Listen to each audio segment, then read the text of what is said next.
오늘 우리에게 주시는 하나님의 말씀은 시편 118편 1절에서 29절 말씀입니다. 봉독은 1절에서 16절까지만 봉독하도록 하겠습니다. 주님께 감사하여라. 그는 선하시며 그의 인자하심이 영원하다. 이스라엘아, 그의 인자하심이 영원하다 하여라. 아론의 집아, 그의 인자하심이 영원하다 하여라. 주님을 경외하는 사람들아, 그의 인자하심이 영원하다 하여라. 내가 고난을 받을 때에 부르짖었더니 주님께서 나에게 응답하여 주시고 주님께서 나를 넓은 곳에 세우셨다. 주님은 내 편이심으로 나는 두렵지 않다. 사람이 나에게 무슨 해를 끼칠 수 있으랴. 주님께서 내 편이 되셔서 나를 도와주시니 나를 미워하는 사람이 망하는 것을 내가 볼 것이다. 주님께 몸을 피하는 것이 사람을 의지하는 것보다 낫다. 주님께 몸을 피하는 것이 높은 사람을 의지하는 것보다 낫다. 뭇 나라가 나를 애워쌌지만 나는 주님의 이름을 힘입어서 그들을 물리쳤다. 그들이 나를 겹겹이 애워쌌으나 나는 주님의 이름을 힘입어서 그들을 물리쳤다.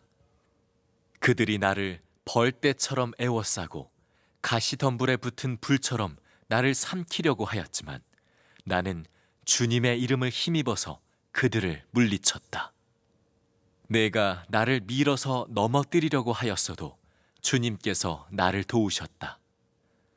주님은 나의 능력, 나의 노래, 나를 구원하여 주시는 분이시다. 의인의 장막에서 환호하는 소리, 승리의 함성이 들린다. 주님의 오른손이 힘차시다.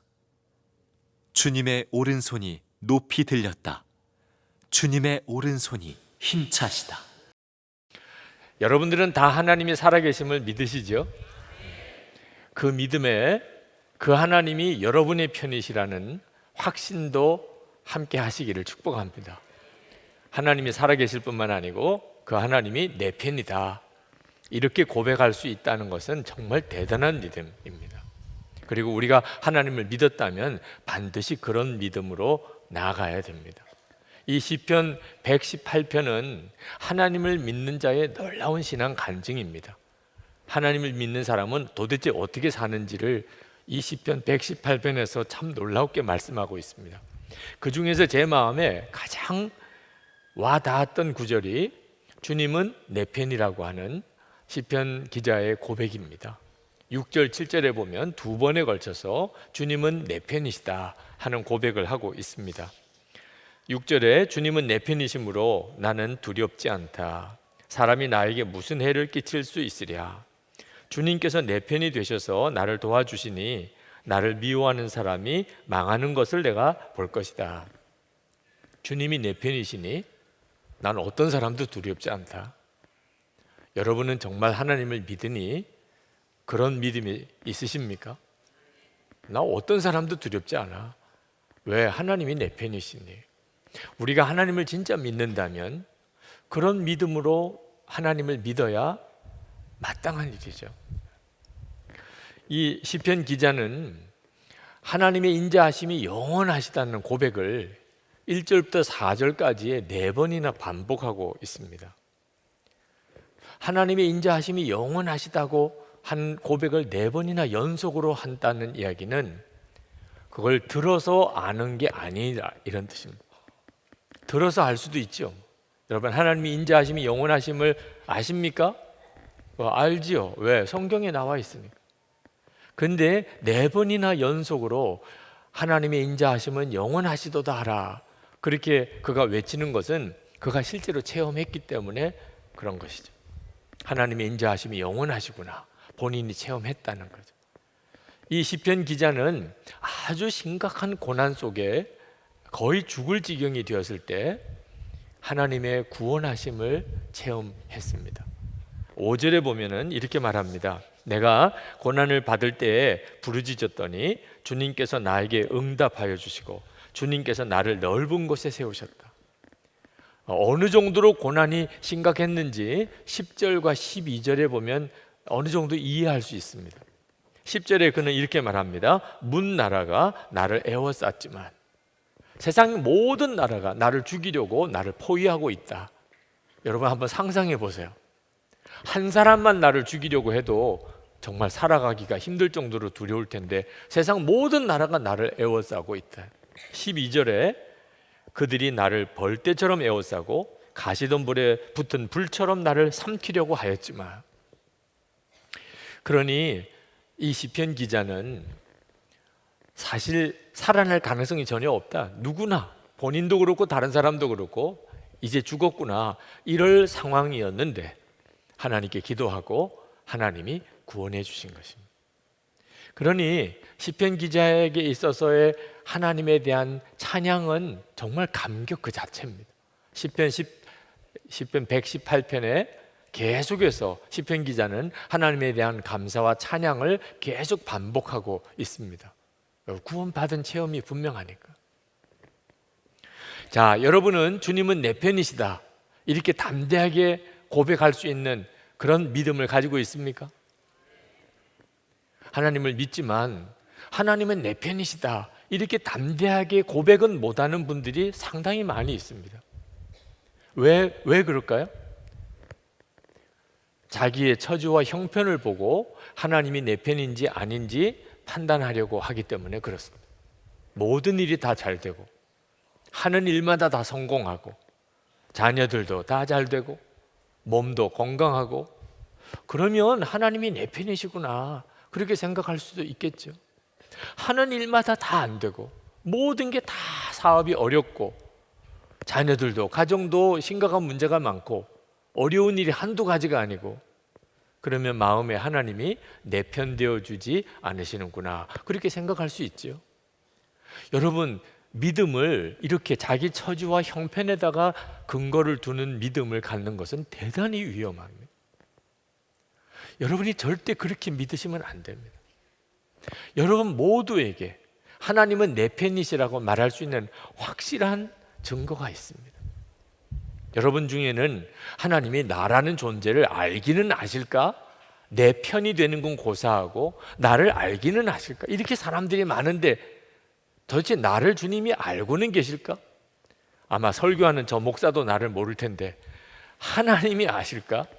여러분 중에 혹시 그런 생각을 하시는 분이 있다면 하나님이 아십니다, 여러분. 말씀에 분명히 말씀하셨습니다. 이사야 30장 1절에 보면 야곱아 너를 창조하신 여호와께서 이제 말씀하시느니라. 이스라엘아 너를 조성하신 자가 이제 말씀하시느니라. 너는 두려워 말라. 내가 너를 구속하였고 내가 너를 지명하여 불렀나니 너는 내 것이라. 여러분 이 말씀이 하나님의 말씀은 나에게 주신 약속이라고 분명히 믿는 자에게 모두에게 적용이 됩니다. 너는 내 것이라. 아 정말 그럴까요? 하나님이 나에게 정말 그렇게 말씀하실까요? 확실한 증거가 있다니까요. 부정하기가 더 어려운 증거가 있습니다. 십자가입니다. 하나님께서 죄인인 지옥 갈 수밖에 없는 죄인은 나를 대신하여 십자가에서 죽으셨습니다. 자, 하나님이 내 편인가 아닌가 뭐 더 따질 거 있습니까? 히브리서 3장 1절에 보면 예수를 깊이 생각하라는 구절이 나옵니다. 여러분이 진짜 예수님을 24시간 계속 바라보고 예수님을 깊이 생각해 보십시오. 여러분의 마음에 하나님은 내 편이시구나 그런 믿음과 고백이 저절로 나옵니다. 지금 여러분 안에 하나님의 성령께서 와 계신 것을 아시지요? 자, 하나님께서 내 편인가 아닌가 성령께서 내 안에 오신 거 보면 확실하잖아요. 아니 성령 하나님이 내 안에 임하셨는데 하나님이 내 편인가 아닌가 그걸 의심해요? 저나 여러분 모두에게나 하나님이 내 편이라는 확실한 증거가 있습니다. 이건 조금도 의심할 문제가 아닙니다. 그런데 주님은 내 편이시라고 이렇게 확신에 차서 고백하는 것이 한편은 아주 위험한 신앙일 수도 있습니다. 아주 이기적이고 자기중심적인 그런 믿음을 가지는, 하나님조차도 내 소유로 생각하는, 실제로 그런 사람들이 있습니다. 주님은 내 편이시다, 하나님은 내 편이시다, 말은 그렇게 고백을 하는데 실제로는 중심은 자기 중심이라 하나님마저도 내 것이라고 생각하는 이런 경우가 있습니다. 블레셋과 이스라엘이 싸울 때 이스라엘 군대가 아주 정말 기발한 생각을 했습니다. 여호와의 법궤를 우리 전쟁터로 가지고 가자. 하나님의 임재를 상징하는 여호와의 법궤가 성소에 있어야 되는데 그 법궤를 들쳐매고 전쟁터로 나간 겁니다. 이유는 뭐지요? 하나님이 우리와 함께 계시잖아. 법궤가 같이 있으니 이보다 더 분명한 증거가 어디 있어요? 그리고 여호와의 법궤까지 메고 왔으니 하나님이 가만히 계시겠습니까? 하나님이 우리를 지켜주시지 않겠어? 결과가 어떻게 됐습니까? 그들이 블레셋에 다 패했습니다. 그리고 여호와의 법궤는 뺏겨서 가나안 우상 신전에 처박혔습니다. 하나님이 내 편이라고 그렇게 외치고 여호와의 법궤까지 끌고 다녔는데 이게 무슨 꼴입니까? 하나님이 내 편이시라는 것에 있어서 중심이 자기 자신이라는, 말을 해도 생각을 해도 무슨 행동을 해도 철저하게 자기 중심. 내가 한번 옳다고 생각하면 무슨 일이 있어도 안 바꿉니다. 하나님조차도 바꾸지 못합니다. 이런 믿음을 가지고 있는 사람에게는 주님이 내 편이라고 고백하는 것이 그에게는 화가 됩니다. 여러분, 우리가 어릴 때 부모님의 돌봄 가운데 자랐잖아요. 여러분, 부모는 항상 자식 편입니다. 그렇죠? 네. 언제나 부모님은 내 편이 되어 주시죠. 한 번 내가 아버지, 어머니 편에서 생각을 해보았나? 부모가 되어서야 비로소 깨닫습니다. 그때 아버지가 이런 생각하셨겠구나. 그때 어머니 심정은 이랬겠구나. 우리는 참 너무 늦게서야 깨달아요. 그런데 우리는 하나님을 믿는 믿음도 꼭 같습니다. 끊임없이 나예요. 하나님, 나 도와주세요. 하나님, 내게로 와서 나와 함께 해주세요. 중심은 나예요. 이제 그게 바뀌어야 합니다. 하나님은 나의 하나님, 하나님은 내 편이시다. 여러분이 그렇게 고백하려면, 여러분이 주님의 편이 되시면 금방 해결됩니다. 여러분이 주님의 편이시니 주님은 여러분의 편이죠. 여러분이 이 사실을 놓치지 않아야 돼요. 여러분이 항상 주님의 편에 서기를 힘쓰시면 주님은 내 편이시라고 고백하면 고백할수록 하나님의 영광이 드러나게 됩니다. 이 시편 118편의 시편 기자는 주님은 내 편이시라고 그렇게 외쳤는데 그가 고백하고 노래하는 것을 가만히 보면 그는 철저히 하나님 편이었습니다. 하나님을 향하여 있었습니다. 8절 9절에 보면 주님께 몸을 피하는 것이 사람을 의지하는 것보다 낫다. 주님께 몸을 피하는 것이 높은 사람을 의지하는 것보다 낫다. 하나님을 믿는다고 하면서도 하나님보다는 사람이 더 커 보이는 사람이 수도 없이 많습니다. 지금 이 자리에도 솔직히 내가 하나님을 믿기는 하지만 지체가 높은 사람, 지위가 높은 사람, 그 사람이 더 의지가 되는 이들이 있으실 거예요. 근데 시편 기자는 아니었어요.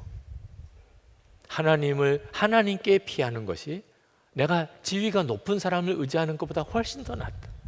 그는 분명히 하나님을 알았어요. 어떤 사람과도 비교할 수 없이 크신 하나님을 그는 알았단 말이에요. 그래서 그는 어떤 일이든지 항상 하나님께로 향했습니다. 하나님께 나에게 와주세요라고 안 했습니다. 그가 하나님께로 피했어요. 철저하게 하나님 중심이었습니다. 이런 믿음을 가지고 있고 이런 태도를 가진 사람은 반드시 하나님의 강력한 역사가 그의 삶 속에 나타납니다. 10절에서 12절에 보면 3번이나 주님의 이름으로 원수를 물리쳤다는 고백을 하고 계세요. 12절만 읽어보면 그들이 나를 벌떼처럼 에워싸고 가시던 불에 붙은 불처럼 나를 삼키려고 하였지만 나는 주님의 이름을 힘입어서 그들을 물리쳤다. 여러분, 대적과 싸울 때 정말 주님의 이름만 의지할 믿음이 있습니까? 철저히 하나님의 편에 서는 사람, 그래서 하나님도 내 편이신 것을 확실히 믿는 사람, 그 사람은 주님의 이름으로 어떤 대적도 싸워 이길 믿음이 생겨요. 이 말씀은 다윗이 소년 목동일 때 구척 장신 골리앗과 싸우던 장면을 연상시킵니다. 그래서 성경학자 중에는 시편 119편이 다윗의 시편일 것이, 시편 118편이 다윗의 시편일 것이라고 그렇게 해석하시는 분들이 대부분이십니다. 구척 장신 거인 골리앗 앞에 소년 목동 다윗이 얼마나 담대했는지 모릅니다. 그때 다윗이 골리앗 앞에서 뭐라고 그가 고백하고 선포했는 줄 아십니까? 사무엘상 17장 45절에 보면 그가 이렇게 말합니다. 너는 칼과 창과 단창으로 내게 나오거니와 나는 만군의 여호와의 이름 곧 내가 모독하는 이스라엘 군대의 하나님의 이름으로 내게 나아가노라. 그리고는 물맷돌로 골리앗을 거꾸로 때리고 골리앗의 칼을 뽑아서 골리앗의 목을 쳤습니다. 하나님은 내 편이시다, 이렇게 고백한다는 게 뭘 말하는지를 그대로 보여줍니다. 시편 기자는 오직 하나님께만 영광을 돌립니다. 진짜 하나님의 편에 선 사람인지, 그래서 하나님도 내 편이라고 고백할 수 있는 사람인지 아닌지는 영광을 누구에게 돌리는지를 보면 압니다. 14절에 주님은 나의 능력, 나의 노래, 나를 구원하여 주시는 분이시다, 그가 그렇게 고백합니다. 그는 자기 힘으로 했다고 말 안 합니다. 내가 했다는 말도 안 합니다. 주님이 나의 능력, 주님이 내 노래, 주님이 나를 구원해 주신 분이시다. 모든 영광을 주님께만 돌려드립니다. 그는 더 이상 죽을까 걱정 안 합니다. 17절, 18절에 내가 죽지 않고 살아서 주님께서 하신 일을 선포하겠다. 주님께서는 엄히 징계하셔도 나를 죽게 버려두지는 않으신다. 이 구절은 어떻든지 죽지 않으려고 발버둥 치는 그런 소원을 말하는 게 아닙니다. 죽고 안 죽고는 이제는 문제가 안 돼요. 이 시편 기자의 간절한 마음의 소원은 하나입니다. 오직 주님께서 하신 일을 내가 증거하겠다. 그것만 소원이에요. 주님께서 하신 일을 증거하는 것이 내게 주신 사명이라면 나는 죽을 일이 없다. 하나님이 나를 죽게 내버려 두시지 않는다, 그런 뜻이죠. 자, 여러분에게 있어서 진짜 두려운 게 뭡니까? 죽을까 두렵습니까? 주님의 일을 증거하지 못하는 사람일까 봐 두렵습니까? 다윗에게, 이 시편 기자에게 있어서는 주님의 일을 증거하는 것 외에는 그는 아무 생각이 없었어요. 그는 철저히 주님 중심인 사람이었어요. 내 생의 마지막 한 달이라는 책이 있습니다. 오래전에 제가 한번 추천해 드린 책이기도 합니다. 캐리 슉 목사님, 또 그 아내 크리스 슉 사모님이 함께 목회하면서 죽음을 앞둔 많은 교인들과 시간을 보내는 중에 그가 깨달은 것이 있었습니다. 그래서 그것을 가지고 삶의 기쁨도 없고 감격도 없고 그리고 감동도 없고 너무 메마르고 너무 짜증나고 너무 우울하고 그런 사람들에게 한 달, 당신에게 살 날이 한 달밖에 없다고 한번 생각해 보시라, 그런 도전을 이 책에서 하고 있습니다. 자기가 언제 죽을지를 알게 된 사람, 이제 내가 이제 곧 죽겠구나 하는 사실을 알게 된 사람이 얼마나 삶을 값지게 사는지 깜짝 놀랐다는. 여러분도 한번 상상해 보시기 바랍니다. 여러분이 이제 한 달 살 수 있습니다. 그러면 여러분은 그 한 달 동안 뭐 하고 사시겠습니까? 아마 그동안에 이런저런 일 때문에 계속 미루두기만 했던 정말 중요한 일들을 이제는 아마 할 겁니다. 한 달밖에 살 날이 없어요. 아침에 일어났을 때 하루가 감격스럽습니다. 하루하루가 너무너무 소중해요. 뭐 특별한 일이, 감동적인 일이, 재미있는 일이 있고 없고 상관없이 하루하루가 너무나 소중해요. 용서해 주세요. 또 내가 용서할게. 그게 그렇게 중요해요. 용서받지도 못하고 용서하지도 못하고 그렇게 죽는다는 것은 너무나 두려운 일이니까. 더 이상 나 할 거 없어요. 이제는 정말 찾아가고 만나지 못했던 사람 만나고, 그리고 그와 더 깊은 관계를 갖고 깊이 사랑하고 그러고 싶어요. 주변에 있는 자연 환경들이 어느 순간에 갑자기 너무나 황홀해요. 하나하나가 너무너무 소중해요. 하나님의 앞에 갈 때 하나님 나라, 전에는 생각도 못하고 살았는데 이제는 곧 가서 뵐 하나님, 그리고 그 하나님의 나라의 영광이 너무너무 기다려져요. 영적으로나 인격적으로나 관계적으로나 가장 성숙한 삶을 언제 살게 되는 줄 아십니까? 내 죽을 때가 언젠지를 알게 됐을 때예요. 우리가 예수 그리스도 안에서는 참 놀라운 역사가, 죽는 것도 복이 있다는 거예요. 더 이상 죽는 게 두렵지가 않아요. 내가 죽을 수밖에 없는 존재라는 것을 잊어버리고 사는 게 두려운 거죠. 시편 기자는 예배의 기쁨이 아주 충만합니다. 19절에 보면 구원의 문들을 열어라. 내가 그 문들로 들어가서 주님께 감사를 드리겠다. 이것이 주님의 문이다. 의인들이 그리로 들어갈 것이다. 이건 예배 찬송입니다. 시편 기자는 지금 하나님께 예배하면서 하나님을 만나요. 구원의 문을 열고 들어가서 하나님의 보좌에서 하나님께 감사를 드립니다. 그는 예배 드릴 때마다 하나님을 만나요. 여러분, 우리도 똑같이 예배 드릴 때마다 하나님을 만나야 합니다. 그렇게 약속해 주셨어요. 예수님께서 마태복음 18장 20절에 두세 사람이 내 이름으로 모이는 곳에 나도 그들 중에 있느니라. 그 주님의 말씀이 사실이라면 지금 주님은 우리 가운데 계십니다. 여러분 가운데 계시는 주님을 보십니까? 여러분이 느끼든 느끼지 못하든 주님이 우리 가운데 계십니다. 여러분, 우리는 이렇게 모여서 찬송을 같이 불렀습니다. 모여서 우리가 기도했습니다. 지금 말씀을 듣고 있습니다. 우리는 지금 무슨 발표회를 보러 온 것도 아니고 강연회장에 온 것도 아니고 우리는 무슨 영화나 연극을 보러 온 것도 아닙니다. 도대체 우리로 하여금 이렇게 모이게 하고 찬송하게 하고 기도하게 하고 말씀에 귀를 기울이게 하는 분이 누구십니까? 목사가 그렇게 하고 있는 것입니까?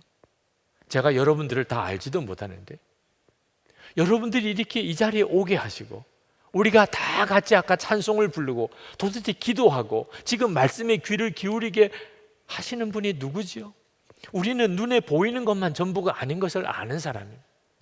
주님이십니다. 지금 주님이 우리 가운데 역사하지 않으신다면 지금 이 예배를 설명할 방법이 없습니다. 우리는 예배 드릴 때마다 주님을 만나게 돼 있어요. 약속하셨습니다. 제가 노방 찬양 전도를 그렇게 다닐 때 역 광장에서 함께 간 교우들과 함께 거기서 서서 먼저 하나님을 크게 찬양을 합니다. 사람들이 구경하기도 하고 그냥 외면하기도 하고 지나가지만 중요한 것은 하나님을 찬양하는 것입니다. 그런데 그때마다 느껴요.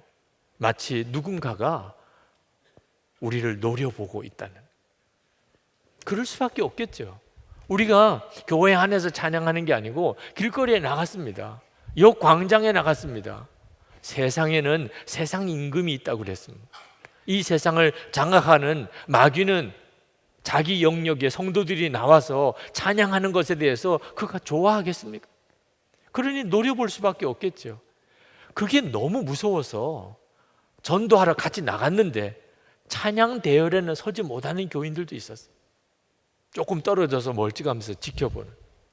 충분히 이해할 수 있었어요. 처음 나오시는 분들은 그런 뭐라고 설명할 수 없는 두려움이 느껴집니다. 자, 그렇다면 여러분, 지금 이렇게 모여서 찬송하고 기도하는 이 예배당 안에서 누가 우리를 보고 기뻐하실까요?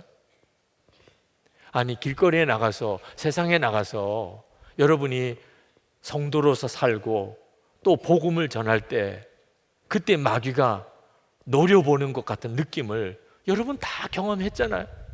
그게 무서워서 내가 예수 믿는다고 담대하게 말하지 못하는 순간도 있었잖아요. 그렇다면 지금 이렇게 예배당 안에서는 우리가 하나님께 찬양하고 예배할 때 우리를 보면서 기뻐하시는 주님을 느낄 수 있어야 되잖아요. 그 눈이 뜨이셔야 돼요. 우리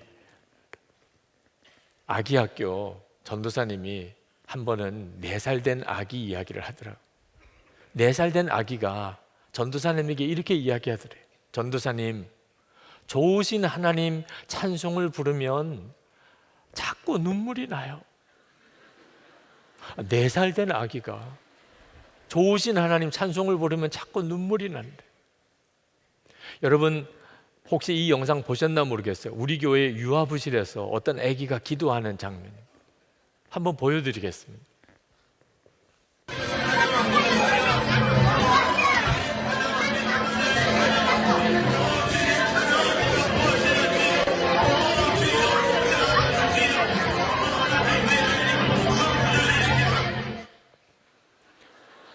한번 만나면 무슨 기도했나 물어보고 싶어요. 네. 여러분이 정말 믿으면 주님은 지금 우리와 함께 계신다. 우리가 이처럼 예배 드릴 때마다 우리가 주님을 만나면 그러면 세상이 전혀 무섭지가 않습니다. 아무리 하나님이 계시다 안 계시다 그런 말들을 해도 전혀 세상이 무섭지가 않아요. 왜? 나는 예배 드릴 때마다 하나님을 만나는데.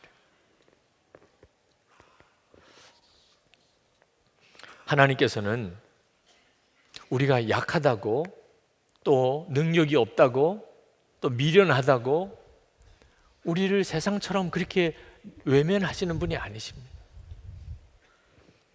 하나님이 내 편이시라고 하는 담대한 믿음이 있는 사람에게 더 이상 세상 사람들이 알아주지 못하고 내가 뭘 가진 것도 없고 별로 배운 것도 없고 인물도 잘생기지 못했고 아무 상관없습니다. 하나님은 항상 약한 자를 택하시고 미련한 자를 택하시고 없는 자를 택하여 쓰시는 하나님이신 게 너무 분명하니까 오늘 말씀에도 그렇게 나옵니다. 22절 말씀에 집 짓는 사람들이 내버린 돌이 집 모퉁이의 머릿돌이 되었다. 이것은 주님께서 하신 일이니 우리 눈에는 기이한 일이 아닌가. 집 짓는 사람이 내버린 돌이 집 모퉁이의 머릿돌이 됐다. 아무 쓸모없다고 버린 돌이 집 모퉁이의 머릿돌이 됐다. 이것은 예수님을 향한 예언입니다. 예수님께서 당신 자신에 대한 말씀이라고 친히 그렇게 언급하셨어요. 여러분, 예수를 믿는 우리, 그 예수님을 생명이고 주님으로 영접한 우리는 어떤 존재입니까? 예수님과 똑같아요. 집 짓는 사람이 버린 그런 쓸모없는 돌 같은 내가 집 모퉁이의 머릿돌이에요. 하나님이 그렇게 쓰세요. 여러분 자신이 아주 보잘것없어도 좋아요. 그건 문제가 되지 않아요. 여러분 안에 보배이신 예수 그리스도께서 계시기 때문에. 고린도후서 4장 7절에 우리가 이 보배를 질그려서 가졌으니 이는 심히 큰 능력은 하나님께 있고 우리에게 있지 아니함을 알게 하려 함이라. 그래서 하나님은 내 편이시라고 그렇게 담대하게 고백하는 겁니다. 어떤 분이 교회는 깨지기 쉬운 질그릇들이 이렇게 진열되어 있는 유리 찬장 같다 이런 표현을 했는데 참 기가 막힌 표현이에요. 제가 여러분들을 이렇게 쭉 보니까 다 유리 찬장 같아요. 아주 깨지기 쉬운 질그릇들이 이렇게 쫙 정렬이 되어 있습니다. 조금만 잘못 건드리면 그냥 깨져요. 여러분 옆에 있는 사람에게 이야기하세요. 잘못 건드리시면 깨집니다. 조심하세요. 네. 우리는 그렇게 깨지기 쉬운 질그릇이에요. 그런데 여러분이 깨지는 것 때문에 조심해야 되는 건 아니에요. 다시 한번 이야기하세요. 뭐 깨져도 상관없어요. 별로 비싸지도 않아요. 우리는 질그릇이에요. 뭐 깨진다고 그래서 뭐 크게 신경 쓸 그릇도 아닙니다. 그러나 우리가 서로를 정말 조심스럽게 대해야 될 이유가 있어요. 그것은 나는 질그릇 같지만 내 안에는 보배이신 예수님이 계십니다. 우리가 다 질그릇 같은 존재지만 우리 안에는 보배이신 주님이 계십니다. 그래서 우리는 나 자신도 하나님이 내 편이라고 그렇게 고백하지만 함께 신앙생활하는 성도들을 보는 눈이 완전히 새로워지는 거예요. 성도들 한 사람 한 사람이 다 보배를 담은 질그릇이에요. 다 하나님은 저의 편이세요. 그래서 26절에 이렇게 고백합니다. 주님의 이름으로 오는 이에게는 복이 있다. 주님의 집에서 우리가 너희를 축복하였다. 주님의 이름으로 오는 성도들은 다 복이 있어요. 이것이 교회예요. 우리가 진정으로 주님이 내 편이라고 이렇게 고백하실 수 있으려면 주님을 살아계신 주님으로 체험해야 합니다. 그 사람만 이렇게 고백이 돼요. 여러분, 태양이 얼마나 크고 얼마나 뜨거운지 아시죠? 네. 그것도 모르는 분은 없으실 거예요. 그런데 실제로 그 태양 앞에 가서 그 태양이 얼마나 큰지를 실제로 눈으로 보고 그 태양이 얼마나 뜨거운지를 실제로 거기서 경험해 본 것과는 완전히 다른 거예요. 태양에 대해서 안다고 생각하는 것은 실제로 가서 보면 모르는 거나 같아요. 여러분, 천국이 있다는 거 아시죠? 그 천국이 좋은 것도 아시죠? 아마 그렇게 믿고 있을 거예요. 그러나 실제로 우리가 죽어서 천국에 가서 그 천국의 영광을 보는 것과는 완전히 다른 거예요. 그냥 들어서 아는 것과 실제로 본 거는 완전히 달라요. 모세가 그렇게 가나안 땅에 들어가고 싶었어요. 그러나 하나님은 못 들어간다고 그랬습니다. 혈기 때문에. 모세가 다시 한번 하나님께 간청을 했어요. 신명기 3장 25절에 구하옵나니 나를 건너가게 하사 요단 저쪽에 있는 아름다운 땅, 아름다운 산과 레바논을 보게 하옵소서. 하나님께서 그 모세에게 그만해도 족하니 이 일로 다시 내게 말하지 말라. 그리고는 그 모세를 그 요단 건너편에 비스가산 꼭대기로 데리고 올라가서 그 비스가산 꼭대기에서 요단 건너편에 있는 가나안 땅을 그렇게 보게만 하시고 모세를 거둬가셨습니다. 여러분, 모세가 가나안 땅 보았어요. 비스가산 꼭대기에서 요단강 건너편에 있는 땅을 보았다고요. 그러나 실제로 가나안 땅에 들어가서 거기서 그 땅을 본 것과는 완전히 달라요. 여러분, 예수님에 대해서 수도 없이 들었잖아요. 사실 더 들을 것도 없지요. 그러나 살아계신 주님을 만나는 것은 완전히 다른 것이래요. 그래서 우리가 예수님과 동행하는 삶을 살자고 하는 겁니다. 여러분이 살아계신 주님을 정말 만나기 원하십니까? 그러면 더 이상 여러분 중심으로 예수님을 믿으시지 마시기 바랍니다. 주인은 나 자신이고 예수님은 나 도와주시는 분 아니에요. 이제는 진짜 예수님을 주님으로, 왕으로 영접하셔야 돼요. 그리고 항상 주님의 편에 서 있기를 힘써 보십시오. 주님이 여러분의 편이신 걸 여러분이 알게 됩니다. 여러분, 진짜 한 시간씩 기도해야 합니다. 하나님께서 이렇게 함께 기도할 수 있게 할 때 기도해야 돼요. 성도들이 살아계신 주님을 만날 때는 반드시 기도가 있었어요. 시편 118편 기자도 그가 죽을 수밖에 없는 처지에서 하나님께 기도하고 하나님의 구원을 체험했습니다. 기도가 없다면 우리가 아무리 주님이 내 편이라고 외쳐도 실제적으로는 아무 능력이 없어요. 그러나 문제는 우리가 기도할 힘이 없는 거예요. 하루에 1시간 기도가 너무 커 보이고 도무지 막막해 보이는 분들도 있으실 거예요. 그래서 우리가 손에 손을 잡아야 하는 거예요. 혼자서만 기도하려고 애쓰면 우리 다 죽어요, 영적으로. 무슨 일이 있어도 같이 손을 잡고 같이 가야 돼요. 화요일에 남자 성도들 함께 오셔서 기도에 손을 잡자고 하는 이유가 거기에 있는 거예요. 같이 붙들어 줘야 돼요. 부부 사이에 이제는 기도에 손이 돼야 돼요. 서로가 기도에 손이 되어서 1시간 우리 기도하자. 여러분, 속회나 교회 안에 모든 소그룹이 모일 때마다 우리 같이 기도합시다. 서로가 기도를 지켜줘야 돼요. 예수 동행 일기 나눔 방은 정말 하나님이 주신 축복의 장입니다. 그러면 우리가 그렇게 매일 하나님께 1시간씩 기도하고 나가며 주님과 동행하기를 힘쓰면 시편 118편의 이 시편 기자의 고백이 그대로 우리의 고백이 됩니다. 6절 말씀에 주님은 내 편이심으로 나는 두렵지 않다. 17절에 내가 죽지 않고 살아서 주님께서 하신 일을 선포하겠다. 19절에 구원의 문들을 열어라. 내가 그 문들로 들어가서 주님께 감사를 드리겠다. 아멘입니다.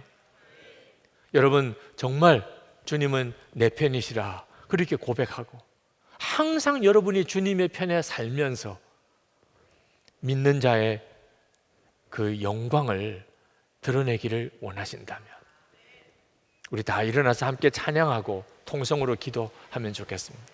나의 힘이 되신 여호와여, 우리 이 찬송을 같이 부르시겠습니다. 나의 힘이 되신 여호와여, 내가 주님을 사랑합니다. 주는 나의 반석이시며 나의 요새시라. 주는 나를 건지시는 나의 주, 나의 하나님, 나의 피할 바위시여, 나의 방패시라. 나의 하나님,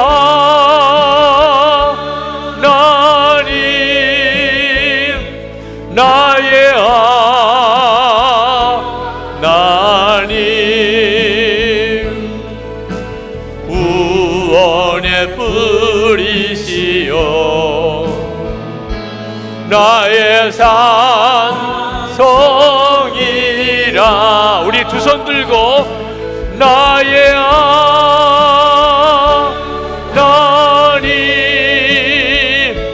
나의 하나님,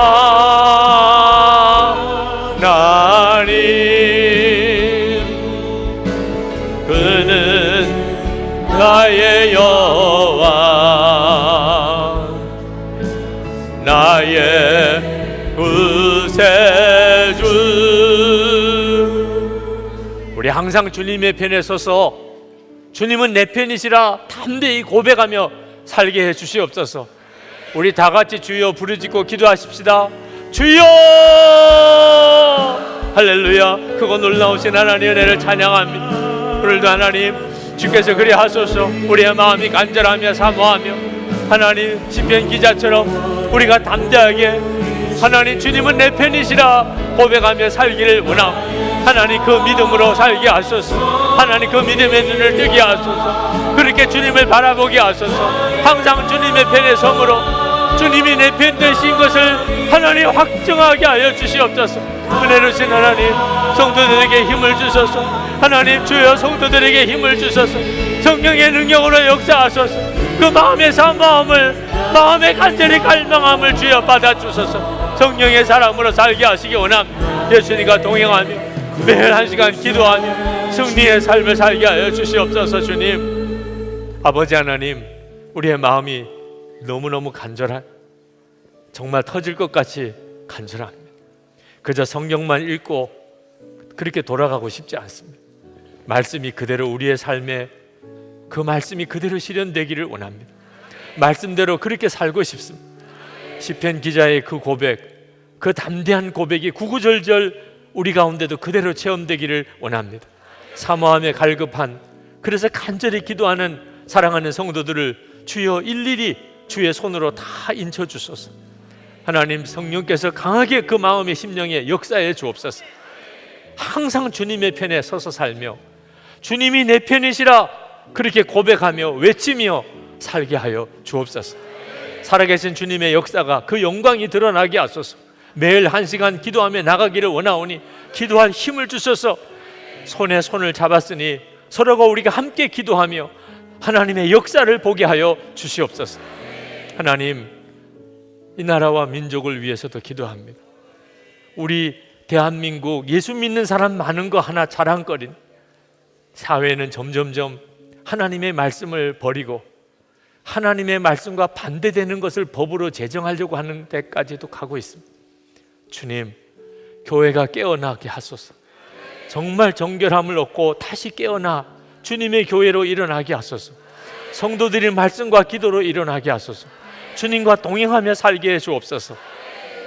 오늘도 전심으로 하나님께 나와 예배하고 마음을 다하여 주님 앞에 예물을 봉헌해 드린 성도들에게 복을 주소서. 주님, 정말 저들에게 복을 주소서. 심령에는 주를 알며 육신에 연약한 모든 질병이 깨끗함을 받으며 가정 안에 온 가족들이 믿음 안에 하나가 되며 하나님, 성도들의 삶의 현장, 그 기업의 현장, 성도들의 살림살이 위에 주의 도우시는 손길이 함께 하시고 베풀고 도우며 그렇게 나누며 살게 해 주시옵소서. 하나님, 여전히 북한에는 억류되어 있는 김국기 목사님, 김정욱 목사님, 최천길 목사님, 중국의 온성도 목사님, 탈북자들 중에서도 억류된 이들이 있다고 들었습니다. 속히 풀려나게 해주소서. 남북 정상회담 주님이 주관하소서. 세계 열방에 나가 있는 선교사님들 오늘도 힘 주소서. 주님은 나의 편이라 그 믿음 하나 가지고 나가셨습니다. 주님이 책임져 주소서. 언제 어디서든지 주님이 친히 역사해 주옵소서. 오늘도 주께 예배하고 돌아가는 모든 성도들 위해 주 예수님의 은혜와 하나님의 사랑하심과 보혜사 성령의 교통하심이 충만히 함께 하시기를 축원하옵나이다. 아멘.